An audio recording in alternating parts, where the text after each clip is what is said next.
제가 이제 목회를 하면서 한 가지 사실을 알게 된 것이 있습니다. 무엇이냐면요, 생각보다 참 많은 사람들이 위로받고 싶어 한다라는 것입니다.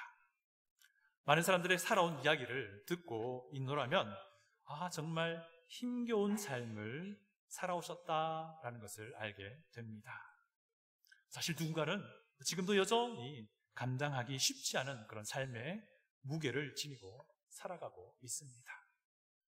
그런 와중에 팬데믹도 불어와서 2년 반 동안 참 시간을 힘겹게 보낸 것도 사실이죠.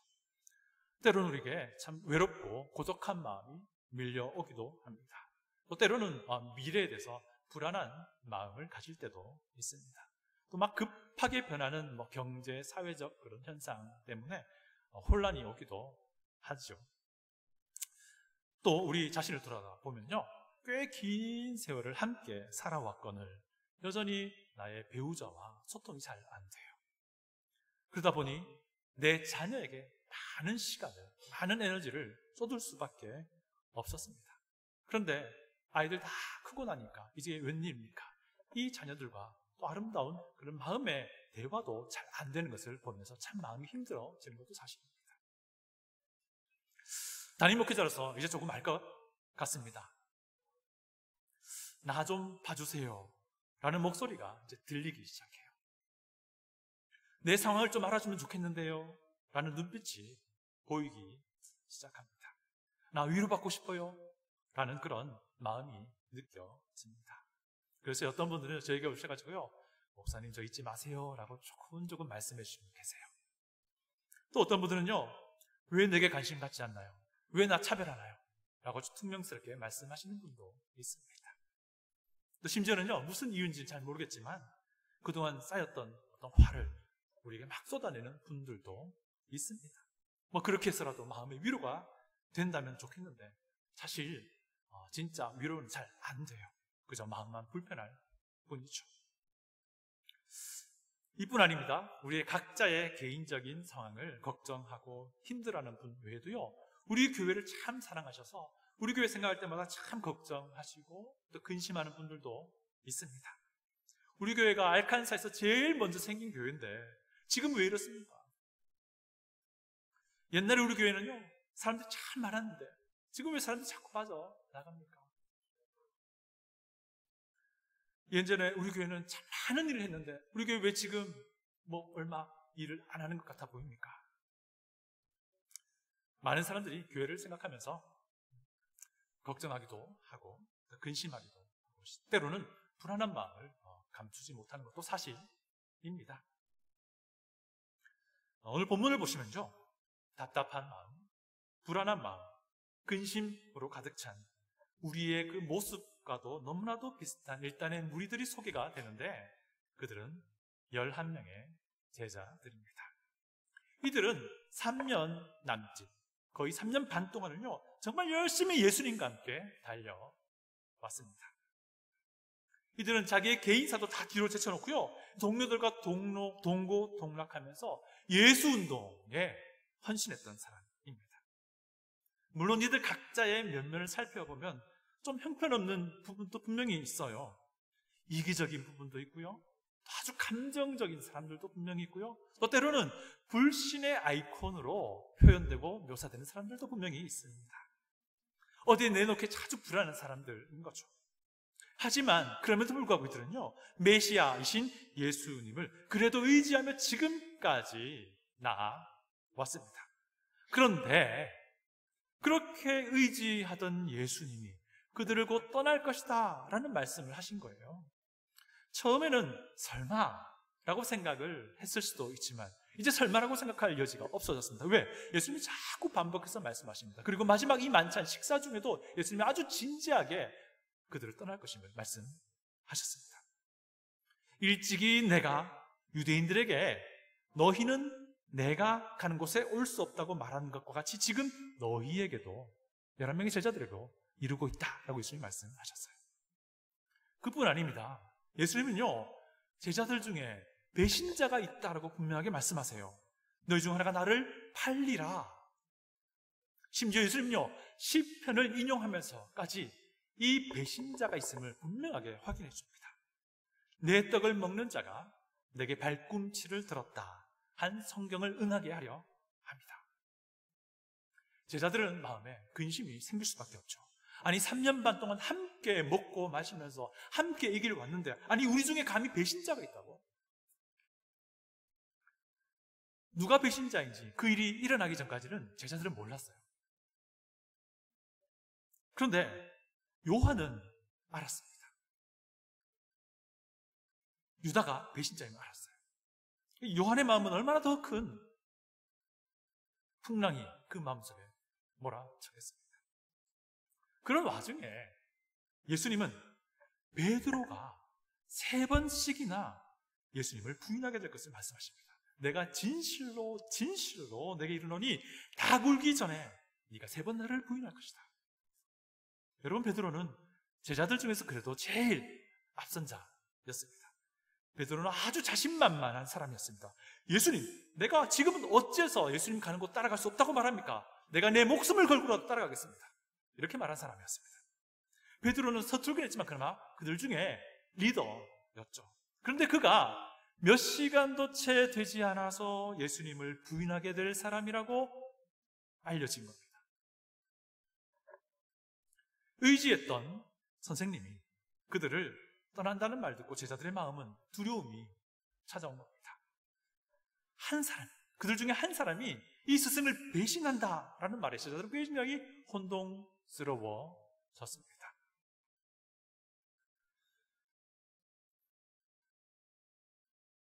제일 믿음직했던 베드로마저도 몇 시간 채 되지 않아 예수님을 부인하게 될 것이다 라는 말을 듣고 제자들은 아주 마음이 혼동스러워지고 근심이 가득하게 된 것이죠. 여러분, 우리의 상황도 이와 다를 바가 없는 것 같아요. 누가 이사 간다 하면 괜히 마음이 힘들어집니다. 내가 믿었던 사람이 나를 배신하면 우리 마음이 이렇게 어려울 수가 없어요. 우리 교회에서 참 보기 좋고 믿음직한 신실한 사람이었는데 어느 순간 시험에 빠져서 허덕인 것 볼 때마다 마음이 참 어려워지는 것이 사실입니다. 지금까지 살아온 것은 둘째치고 지금도 너무 인생이 힘들고 어려운데 이걸 생각하니까 마음이 참 무너지는 경우도 있어요. 누군가 내 이 상황을 좀 알아주면 좋겠는데, 누군가가 내가 걱정하고 있는 것과 똑같이 함께 걱정해주면 좋겠는데 아무도 나에게 다가오는 것 같지 않아 보입니다. 11명의 제자들이 이와 같은 마음이었던 거죠. 그래서 예수님은 그들의 마음을 참 아시고 이렇게 말씀하십니다. 1절 상반절 보시면요, 너희는 마음에 근심하지 말라라고 말씀을 하십니다. 여러분, 근심하지 말라라고 할 때 근심하다라는 이 단어 우리가 여러 번 살펴봤던 단어인데요, 그리스어 타라소라는 단어예요. 마음에 막 격변이 일어나서 생기는 감정을 말하는 거예요. 예수님에게도 이 단어가 요한복음에 쓰여졌던 거 우리가 살펴봤잖아요. 예수님은요, 곧 배신하게 될 그 유다를 생각하면서 마음에 막 폭풍이 일어난 겁니다. 그래서 예수님은 그 유다를 아주 불쌍하게 여기셨어요. 그 이전에는 예수님은요, 죄로 인해 죽어버린, 그 죄를 이겨내지 못하고 죽어버린 그 나사로를 보면서 또 그 나사로를 조문하겠다고 온 마찬가지 처지인 죄를 이길 수 없는 그런 죽음에 처할 수밖에 없는데 그 조문객들을 보면서 마음에 막 풍랑이 일어난 겁니다. 그래서 그들을 보고 아주 불쌍히 여기셨다라고 할 때 이 단어 쓰고 있습니다. 그런데요, 오늘 이것과는 영 다르게 제자들은 앞으로 일어나게 될 일을 알게 되었어요. 그럼 그것 때문에 마음에 막 풍랑이 일어난 겁니다. 그리고 그들은 그들 미래에 대한 불안감 때문에 근심하게 된 겁니다. 예수님은 그런 그들에게 해결책을 주고 계십니다. 예수님이 그들을 어떻게 위로하시는지 저와 함께 살펴보겠습니다. 첫 번째, 예수님은요, 제자들에게 근심과 두려움과 그것의 근본적인 문제를 해결해야 한다라고 말씀하십니다. 여러분의 근심과 염려가 죄인된 인간으로서 해결해야 할 근본적인 그 문제 때문에 일어나는 것이 아닌지 반드시 확인해야 한다는 겁니다. 여러분, 근심의 근본적인 문제는요, 인간에게 채워져야 할 마땅한 그 무언가가 채워지지 않기 때문입니다. 인간이 마땅히 가야 할 목적지가 있는데 그곳으로 향하지 않기 때문에 근심과 두려움이 가득 차게 되는 것입니다. 인간에게 반드시 채워져야 할 그것이 무엇입니까? 그것은 바로 창조주 하나님이십니다. 여러분, 인간의 필요는 하나님께서 채우셔야만이 채워지는 거예요. 그렇지 않으면 인간은 채워지지 않는 그 부족함 때문에 항상 공부를 하고 항상 근심과 걱정과 염려 가운데 있을 수밖에 없는 존재입니다. 여러분, 인간이 반드시 돌아가야 할 그 방향이, 목적지가 어디입니까? 그것은 바로 마찬가지 창조주 하나님이십니다. 피조물인 인간이 자기를 만드신 주인 되신 하나님께 나아가는 것, 돌아가는 것, 이것은 너무나도 마땅한 것입니다. 우리는 나를 만드신 하나님께 돌아가야 합니다. 인간의 근원 되신 분이 바로 성경에서 말씀하신 바로 그 하나님이시기 때문입니다. 그런데 인간은 자신의 근본 되시고 근원 되시는 완벽하신 하나님을 떠나버리고 말았어요. 완전한 하나님을 버리고 불완전한 자기 자신을 기준 삼아 살아가게 된 것이죠. 이것이 성경이 말하는 죄입니다. 불완전한 인간은 그 어떠한 피조물로도 채울 수 없습니다. 왜? 피조물 역시 불완전한 존재이기 때문입니다. 그래서 완전한 것으로 채워지지 않는 이상 항상 근심과 불안과 두려움이 우리 가운데 존재할 수밖에 없습니다. 그래서 우리 인간은요, 완벽하신 창조주 하나님께로 돌아가야 합니다. 완벽하신 하나님이 불완전한 우리를 하나님의 그 완벽하심으로 채우셔야 하는 거죠. 예수님은요, 제자들에게 이 근심의 근본적인 문제를 해결해야 함을 하나님께로 나아가야 함으로 말씀하시는데, 그러면 어떻게 하나님께 나아가야 하느냐라고 하는 부분을 말씀해 주고 있습니다. 어떻게 하나님께 나아가서 하나님께로부터 완벽함을 받을 것인가, 이 문제를 말하고 있습니다. 그래서 예수님이 이렇게 말씀합니다. 1절 하반절 보시면요, 하나님을 믿으니 또 나를 믿으라. 하나님을 믿으니 또 나를 믿으라. 이 말은요, 무슨 뜻이냐면, 너희들이 하나님을 믿는다고 생각하느냐? 나를 믿어야만 하나님을 믿는 거야 라는 그런 뜻이에요. 이 구절의 핵심은 나를 믿으라에 있습니다. 너희들이 하나님을 믿는다라고 생각하는 것은요, 너희들이 태어나면서부터 부모에게 들어서 알고 있는 바로 그것이야. 너희들이 회당에서 랍비들이 말하는 것을 들어서 알고 있는 것이야. 그 하나님께로 나아가는 길을 내가 알려줄게. 그것 다름 아닌 바로 나를 믿는 거야 라고 말씀하는 구절입니다. 하나님을 믿으니 또 나를 믿으라. 너희들이 하나님을 믿는다고 생각하느냐? 아니, 나를 믿어야 되는 거야. 이 뜻입니다. 예수님은 이것을 좀 더 명확하게 말씀해 주세요. 도마의 질문에 예수님이 이렇게 답합니다. 우리 다 같이 6절을 한 목소리로 읽어봅니다. 6절을 한 목소리로 읽어봅니다. 시작. 예수께서 이르시되 내가 곧 길이요 진리요 생명이니 나로 말미암지 않고는 아버지께로 올 자가 없느니라. 아멘. 예수 그리스도를 알지 않고는 하나님을 알 수 없다는 분명한 말씀입니다. 예수 그리스도를 믿지 않고는 하나님을 믿지 못한다라는 것입니다. 예수 그리스도를 통하지 않고는 하나님께로 나아갈 수 없다는 것을 분명하게 선언하고 있어요. 이유는 두 가지입니다. 첫째, 하나님이 자신을 예수 그리스도를 통해서 인간에게 보이셨기 때문이에요. 이것 하나님이 그렇게 하기로 선택하신 겁니다. 두 번째는 예수 그리스도는 이 땅에 사람의 몸을 입고 오신 창조주 하나님이시기 때문입니다. 그래서 하나님을 보여달라고 말하던 빌립에게 예수님이 이렇게 말씀합니다. 11절 제가 읽어드립니다. 11절입니다. 내가 아버지 안에 거하고 아버지께서 내 안에 계심을 믿으라. 그렇지 못하겠거든 행하는 그 일로 말미암아 나를 믿으라. 내가 아버지 안에 거하고 아버지께서 내 안에 계심을 믿으라. 이 말은 무슨 말인가 하면 하나님과 예수님이 하나라는 거예요. 이것을 요한복음 1장에서 어떻게 설명합니까? 예수님은 사람의 몸을 입고 오신 이 땅에 오신 말씀 하나님이라고 말씀하고 있습니다. 그런데 예수님이 여기서 하는 이 말은요, 뭐냐면 예수님이 행했던 기적들이, 보시면요 이렇게 말씀합니다. 그 일로 말미암아 나를 믿으라 말하는데, 그 일은 바로 예수님이 행해왔던 그 기적들이 예수님이 하나님을 보여주는 증거라는 것이고요, 또 예수님이 앞으로 하게 될 십자가의 그 죽음과 부활이 예수님이 죄인들을 구원하실 하나님이심을 보여주는 증거라는 거예요. 여기서의 핵심은 바로 그것입니다. 나를 믿으라는 거예요. 이거 보면서 나를 믿으라 라는 것입니다. 그렇게 될 때에 예수 그리스도와 하나이신 하나님을 너희들이 보게 되는 것이다, 이것을 지금 말하고 있는 거예요. 여러분, 하나님께 나아가는 유일한 길은 하나님의 아들 예수 그리스도, 그분 믿는 거예요. 근심 중에 있는 제자들에게 예수님이 계속해서 강조하는 말이 이거예요. 나를 믿으라, 나를 믿으라, 나를 믿으라. 예수 그리스도를 통하지 않고는 창조주 하나님께 나아갈 길이 없다는 거예요. 예수를 아는 것이 창조주 하나님을 아는 거예요. 예수님을 모른다, 하나님을 모른다는 거예요. 어떤 미국인 목사님의 짧은 설교를 들은 적이 있습니다. 참 동감이 되는 부분입니다. 그 말씀이, 하나님을 믿는다라는 이 고백은 굉장히 불완전하다는 거예요. 미국 사회에서 하나님을 믿는다라는 이 용어는 너무나도 광범위하고 보편적인 의미를 지니고 있다는 겁니다.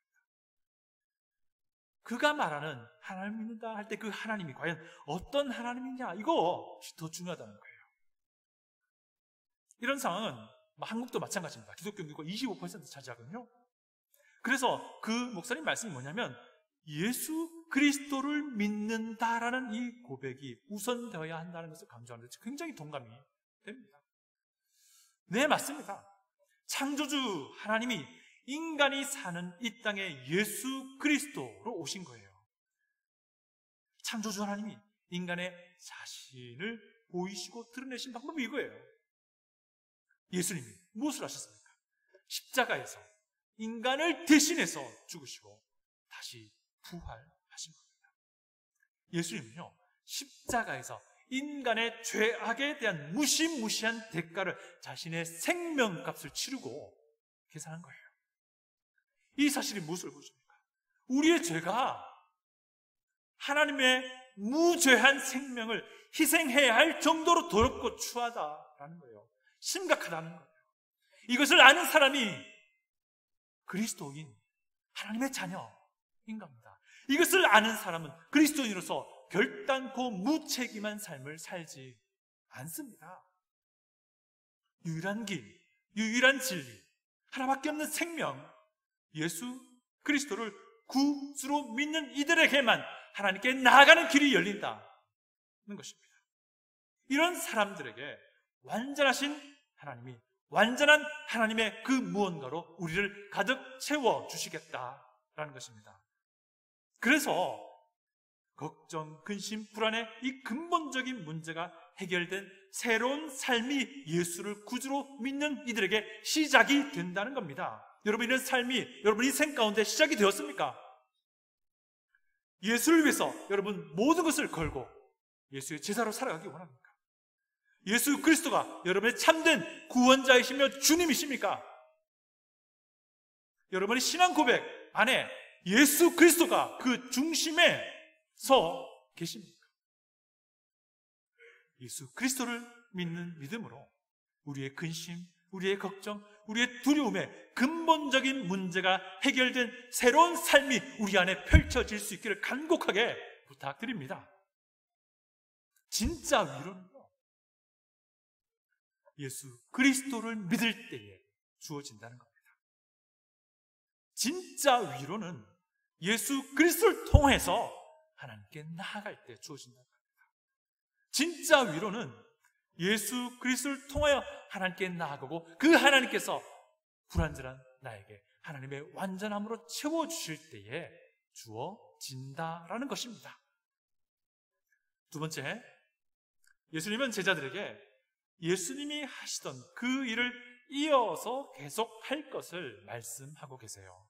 여기에서 예수님이 하시던 이 일이라 하면요, 죄인들을 창조주 하나님께로 돌아오도록 하는 그 길을 여셨던 것을 말합니다. 진짜 위로는요, 예수님이 행하셨던 이 일을 행할 때 주어진다는 겁니다. 여러분, 교회는 왜 이 땅에 존재합니까? 달리 여쭙자면 여러분 왜 교회를 출석합니까?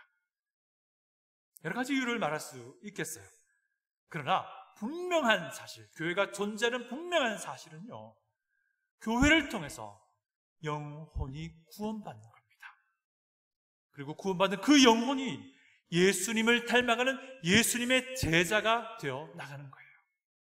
이것이 우리 교회가 존재하는 근본적인 필수적인 이유입니다. 만약에 우리 교회가 이 죄인들을 예수님께 인도하고자 무던히 애를 쓰고 우리 교회를 구성하는 우리가 예수를 닮는 제자가 되도록 몸부림을 치고 있다면 우리 교회가 존재하는 이유에 일치하는 겁니다. 이런 상황이라면요, 교회에 대한 걱정, 근심 안 해도 돼요. 우리 다 같이 12절을 읽어보겠습니다. 12절입니다. 내가 진실로 진실로 너희에게 이르노니 나를 믿는 자는 내가 하는 일도 그도 할 것이요 또한 그보다 큰 일도 하리니 이는 내가 아버지께로 감이라. 예수를 믿는 자들이 예수님이 하는 일을 하게 될 것이며 그보다 더 큰 일도 한다. 이 일이 과연 무엇입니까? 이 일에 대한 실마리는 내가 아버지께로 감이라 하는 이 말에 있습니다.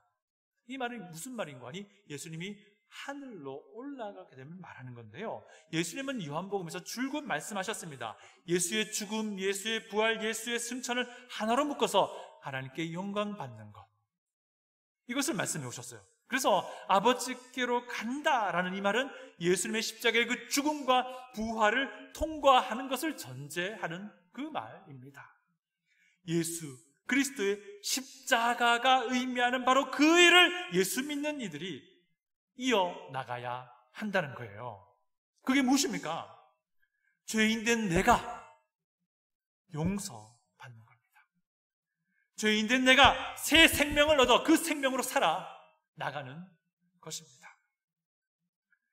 예수 그리스도를 먼저 믿은 자들이 죄인된 사람들에게 예수를 보여주고 증거하는 거예요. 이 일을 예수님이 제일 먼저 시작하셨습니다. 십자가에 달려 죽으시고 무덤에서 부활하심으로 말이죠.